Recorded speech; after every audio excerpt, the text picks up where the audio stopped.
因果对这两个字真的啊，好多事情都可以用这个解释哦，因为什么而造成什么结果。然后人跟人之间的关系其实都是被因果这两个字所主导。欢迎回到灵感时间，我是圣熙，我是小克。上次圣熙老师答应要跟我们聊一下因果，对，就是我个人很好奇这一题，就是如果说我这一生遇到某一个人超级惹我生气，然后我超级讨厌他，然后我希望我下辈子、下下辈子、永生永世都不要遇到，这么严重，都不要再遇到这个人，我要如何切断他的因果？我告诉你，因果是可怕的，切不断，好可怕，而且你好小声，好可怕。本来想要学一下司马衷，可怕太老了，我以为你要学现在的回魂记。因果对这两个字真的啊，好多事情都可以用这个解释哦，因为什么而造成什么结果。然后人跟人之间的关系其实都是被因果这两个字所主导。那尤其我们今天要聊的个案，他要问的问题是家庭，你一出生你就开始搞复杂的人际关系了。对，尤其你在成长过程当中，刚刚的问题说我怎么样可以避免下辈子不要再遇到这个人的话，那通常啊，来问我这个问题的人，我就会说，那你就先这辈子好好处理好啊。你看你跟他的问题到底最大的症结点是什么嘛？其实你会一直在遇到他，就是你们彼此所执着的那个根结点，并没有真正的解决，或者是去面对。那如果我单方面的放下了，就是我不在乎这件事情呢，可是跟我产生因果纠葛的对方一直有执念，就是有一个人一直很讨厌我，但是我就已经忘掉他了，那这个因果关系还会存在吗？首先就是放下的这个定义，就是所谓的放下，是你觉得好，我就不理他了，不管他，不做任何反应。可是有时候你不反应，别人也还会一直来。所以是不是就等于是那个事件其实还没有互相的解决？对，事件必须要解决，然后解决一定有那个所谓的原因嘛，所以因果就是这样。这件事情其实我觉得是每个关系当中，只要去注意某些事情，它会像轮回一样不断的出现的。如果你发现这件事情或这个问题重复很多次，在不同的人身上，以比例来说，如果你发现它出现次数很多次，那就是你自己本身最大要解决的那个问题点跟症结点。就例如你有一集就说你就是会一直喜欢渣男，所以你就会一直重复的遇到有渣男特质的这样对象。但我们通常会执着在为什么我又被骗了？为什么这个男生都对我没有办法就是用情？然后为什么我的命运、我的情感这么的坎坷？因为我们通常会直觉的就是先看对方，但你其实没有回头去思考说为什么环境就是这些关系都在变啊，不变的是自己啊，这个到底本体出了什么问题？很有可能是因为从小也许你得到的情感的这个回馈并不多，所以你特别的渴望给予你很大的情感的一个安全感的，所以你就会去寻找这样子的对象。但往往可能就是他可以在一开始给你很满的这个情绪的回馈，可是到后面又没有了。从这个重复的点去观察到底问题的症结点在哪里，就比较好解决。像你说的，我老是遇到骗我的金钱的人，老是遇到骗我感情的人，后来都还是会告诉咨询的人说，你还是回馈到自己本身，因为你改变不了对方，你只能改变自己。所以其实没有真正可以断了什么因果，最多就是我们把这个坏的因果关系变成好的关系，比较正向的关系，可以这样说吗？就对，把它变成比较正向的关系，或是解决。所谓的解决就是说，也许他一直在你身上所要的是你本来你就不想给的东西，然后所谓的放下就是好吧，那你给他了吧，这也是一种放下。这个好困难，我光听我都觉得不舒服就是我就是不想给他，但是我必须要给他。对，有时候我们真的就是遇到这个。那如果他一直要呢？举例来说好了，比较具体的就是例如说有一对男女朋友分手，女生就是死不分手，女生无论如何是不分手，所以这个男生他可能就一直远离他什么，但是这个女生就跟踪他骚扰他，那他要怎么给他想要的？难道就是跟他复合吗？没有，因为你说的这个案例，它其实已经有就是危害到安全本身，然后所以这个就不能够退让跟妥协了，就是再怎么样都是以保护自己为前提嘛，就像我们上一集讲的，所以在这个时候其实就应该是要用一些对的方式来解决这个问题。我知道你的意思，你的意思就是说，如果对方一直不肯放手，对，那他的执念很深，难道他要什么我们就要给他吗？所以在这个过程当中，其实我们要有足够的智慧去理解彼此要或给的那个程度是什么。有时候该要沟通，或是该要拒绝，或者是要采取像我刚刚说保护自己的一些方法的时候，这时候的确也是就是要做出一些明确的行为了啦，不能让对方贪得无厌。所以这件事情真的很困难就是如果你想要营造好的因果关系，或是不想要亏欠别人，这好像也不是我们单方面就是我有在修行，然后我有在善良就可以做到的事情。对啊，所以真的不容易。我意思是说，为什么人会一直轮回跟轮回这件事情真的是太复杂了。所以我们看到现在有很多说我们可以超脱轮回，可以消除业力，坦白说真的没有那么容易。对啊，真的没有那么容易。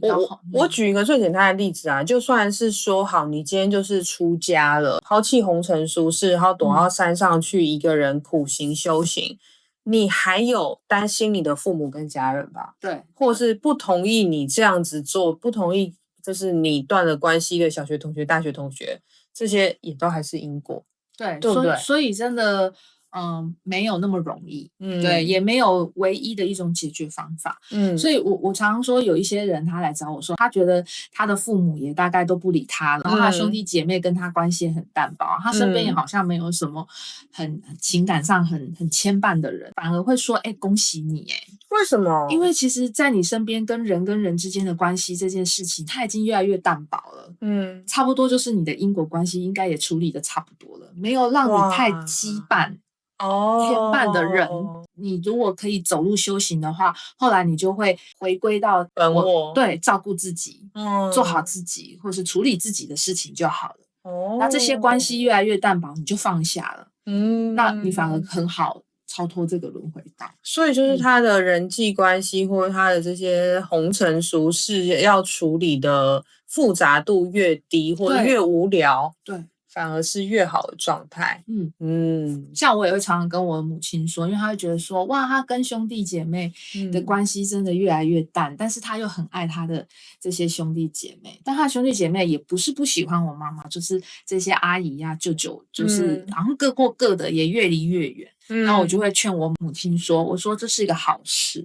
就是你再也不用为这些兄弟姐妹去烦恼。听起来真的觉得不生小孩也蛮好的。对啊，所以你看现在真的以前多子多孙有没有？多烦恼。对，那你现在是越生越少，甚至是不生。我觉得这是一个集体做的一个，因为它就是基本上你没有往下的牵绊了，对，就是到你这边为止，你就离开，那就结束。也许是一个零的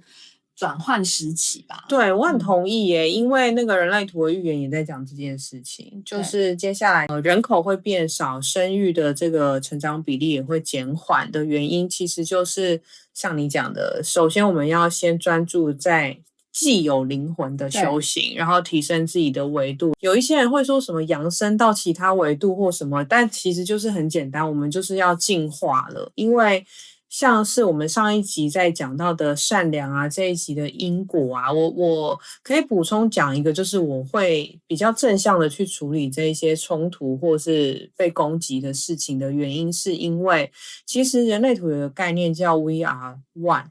就是我们其实都是从同一个意识体来的。我觉得跟很多修行或是其他宗教的派别也在讲很类似的概念，就是我们死掉之后，我们的灵魂就会回到一个很像是大的母体主机库，然后我们就会共享我们的这些经验。所以有时候你真的遇到就是非常不可思议的挑战，或是非常恶意的人的时候，真的就是如果你想要不要再让这件事情重蹈覆辙，你想要放下这一段关系的话，你没办法改变它，但你可以改变的，立刻可以改变，就是你自己要怎么应对这件事情。那当这个恶意越来越浓的时候，我觉得先撤退，先逃跑，先用任何理性的方式保护好自己，先让那个情绪跟恶意的浓度降下来，然后看看你可以从这中间可以学到什么。我觉得那样的受苦跟那样的挑战对你来说才会有意义的，不然就是大家一起躺在地上哀叫说好惨，我好惨。对，这样子而已。对啊，所以不要再来问圣心老师要如何断因果了。断因果，请汇款到这个账号，然后我就会做一个小人给他，然后圣心老师就会帮我拿桃木剑，咔咔咔咔咔，然后收你39800。对啊，我觉得这个真的吼，就是斩不要断再因果被这种骗了，真的。我帮你斩断因果。是要靠自己解决因果。对，材料费可能200块而已，做个人偶，然后买一个桃木剑给你，恰恰恰，就是多想要把你推出去前面敛财，有没有？根本都办不到，好不好？所以大家不要再来问怎么斩断因果，因为像是上一集我在讲到我们那个职场的鬼故事的时候，其实三公主还有给我一句很有智慧的话，她就说，当恩人变成敌人，你要把敌人变成是没有关系的人。我现在讲一讲都还是起鸡皮疙瘩。这句话，对，因为我觉得要让他变成没有关系的人，这件事情好难，这真的很难。所以我觉得这个就是人生在世非常复杂，而且非常需要持续去学习的一个智慧。那我们大家共勉之咯。那我们就来进入不负责任算命馆。今天这一位是招娣，然后他想要看的是家庭关系。招娣的话呢，你的命宫是有2颗星，叫天同跟巨门。父母宫是看爸爸，然后兄弟宫是看妈妈，子女宫也有可能，家庭关系也可能子女或夫妻宫，这些都是整体都帮你看过之后呢，就是呼应到你的命宫。天同基本上天同星它是一个福星，我们所谓的福禄寿，基本上它是蛮好的一颗星。那再加上你另外一个是巨门，它也是一个比较情绪或者是比较有是非的口舌是非的，所以这2个星星摆在一起的时候呢，基本上他喜欢把这个好的东西、好的资源分享给别人。那分享过多的时候，就容易被别人勒索，所以你也是属于那种烂好人的，那就有时候会比较没有办法坚持自己的立场跟主见，那容易就会被别人，有一句台语叫做扔头请棍，就是别人就知道你很好沟通你很愿意做事很多事情就会直接丢给你。在家庭关系当中，你应该是会是承担最多的那个。比如说父亲母亲就是如果有什么事情要做，可能就是第一个叫你那小孩也很容易就是事情丢着就要你处理，所以你一个人就应该在家庭当中就是像陀螺一样一直转不断的为别人忙碌，那也会让你觉得自己很累。那尤其你的这个兄弟宫，就是你的妈妈或者是大哥大姐这样子的角色，比较是为自己的，所以常常也会把自己的需求跟情绪都丢到你身上，你要去承担或者是消化这些人对你的期待。这些家庭的关系对你来说就是会很受伤，因为你会觉得我已经付出那么多了，为什么你们还是觉得不够，或者觉得我做的不够好。当然这些你就会发现这些六亲的问题会让你觉得情绪上面或者是生活上面人生的过程当中你会觉得很疲累，那你就会渴望找到一个稳定的力量。那你的福德宫呢，就是在精神层面心灵层面的是太阳跟天梁，这2颗星星在一起呢，其实是非常适合修行的。所以你自己应该本身对于就是宗教的信仰或者身心灵的部分你会很有兴趣，你就会很疲累于这些关系的应对，那你就会希望在灵性的部分能够去得到一些解答或者是帮助。所以最后一句话给招娣呢，就是说六亲才是今生的冤亲债主，比无形的这些鬼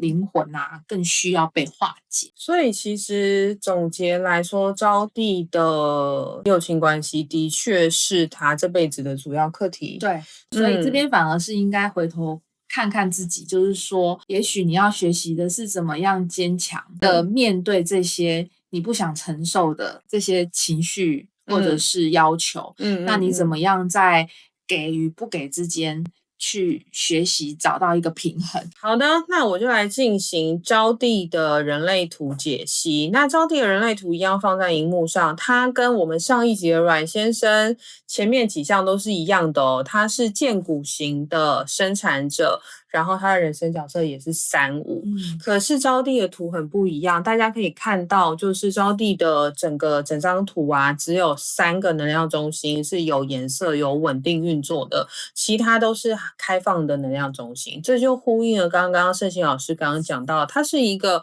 非常容易退让跟非常容易受外界影响的人，可是他其实拥有跟上一集的阮先生一样，就是很强的意志以及很强的赚钱的能力。所以关于招娣要问的家庭关系啊，首先我第一件事情我想要提醒你的就是，常常你会在家里是有一个领导的角色的，你会发现大家有问题会想要来找你帮忙，找你解决，可是你并不是每一次都知道要怎么解决这件事情，就是你本身的特质有一个易经的卦叫萃卦，就是把大家聚合起来的。那在人类图里面它叫做国王或皇后的闸门，所以他通常会在一个家族里面就是会担任就是最有号召力或领导角色，然后解决问题的那个。对，那再加上你又是我们讲的易经的5爻，就是95之尊大将军，所以大家看着你的时候，无论你做不做得到，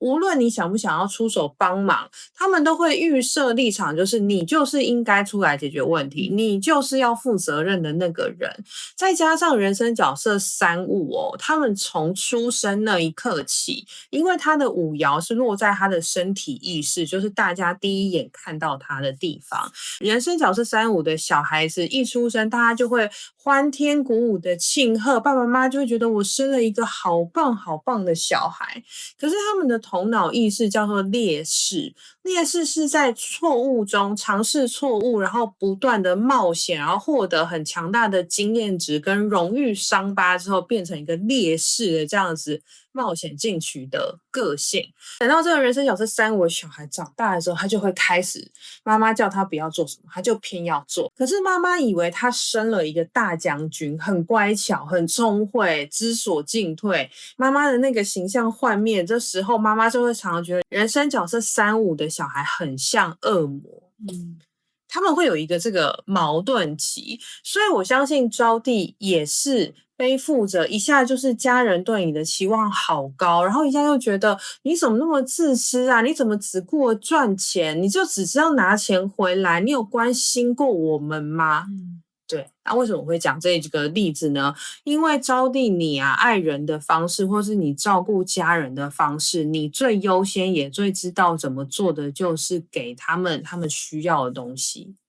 例如说可能爸爸妈妈就是常常会抱怨，打电话来他可能只是要跟你聊天啊，要抱怨一些什么事情啊，家里的冰箱又怎么样了，就是你可能就是会觉得哦好烦哦，那不然我就是赶快那个网络上订一个就是高级大冰箱给你，然后就塞回去家里。可能妈妈收到之后就说这跟我尺寸又不合，我不喜欢这种怎样，然后你就会觉得天哪，我到底要该做什么事情我妈才会对我满意。但是为什么我会这样举这个故事的例子呢？因为呢你的45号闸门，他是一个非常慷慨，会愿意把资源分配给家里的人，可是他落在你的开放喉咙。开放喉咙就是你要做事的方式，你其实是需要等你身体这个剑骨，你看你的图红色中间这一颗这个剑骨，你身体的动能有回应，你的45号闸门才会从休眠的状态中知道该怎么做。可是如果你是被情绪勒索，或是觉得好烦躁的情况之下，随便拿你这个45号闸门去用，你就会散尽家财换得平静，最后谁也不高兴。你超会赚钱，而且你是那种希望另外一半也很会赚钱的人，因为对你来说你最追求的叫成功之爱，世俗生活的成功，世俗生活上有能力的人你才会钦佩他，你才会喜欢他，所以你会用这样的方式去对待你身边的人，包含你的家人，因为你是非常放不下你的家人的。那因为人生角色3-5也是真的很需要自己的空间。你会觉得你把你自己过好，我也把我自己过好，给你这么多资源，就是表达我对你们的看重。但是你真的要注意一下，就是不是什么事情都是可以用钱来解决的。就是招娣你的财帛宫是空宫，然后又有一个凶星叫地空，所以你真的就是善财童子就是会把资源，有形的无形的资源都送给别人。可是其实空宫也不是坏事，对，空宫反而是你有很多各式各样的方式可以拿到钱，就是你还是有钱有资源，但是可能比较留不住，要换个方式留，可能要去买土地啊，买房子啊，就是习惯性的你就是有了之后，你就会那我就分享了，因为你又是天同，就是那种福禄寿喜欢分享给别人，对，所以自然而然别人在你身上每次是一次有拿到，2次有拿到，第3次拿不到的时候，他们就会说为什么你不给我？那你就会自责就是为什么我给不了他？对，就会产生很多那个心情上面的压力。对，你要先把自己照顾好因为其实你应该是一个很养生的人，所以如果你为了这些家庭关系或是金钱的纠葛，身体不大好的话，我会建议你，就是你是懂得如何把自己的身体状况稳定下来的。要先建议你做这样的事情，你可能面对家里的事情，你可以思绪更清明的去处理。好，那我们今天的结束就到这边。好祝福大家都可以把各种因果变成好因果。喜欢我们的节目的话，记得要按赞、订阅、开启小铃铛。耶！拜拜，拜拜。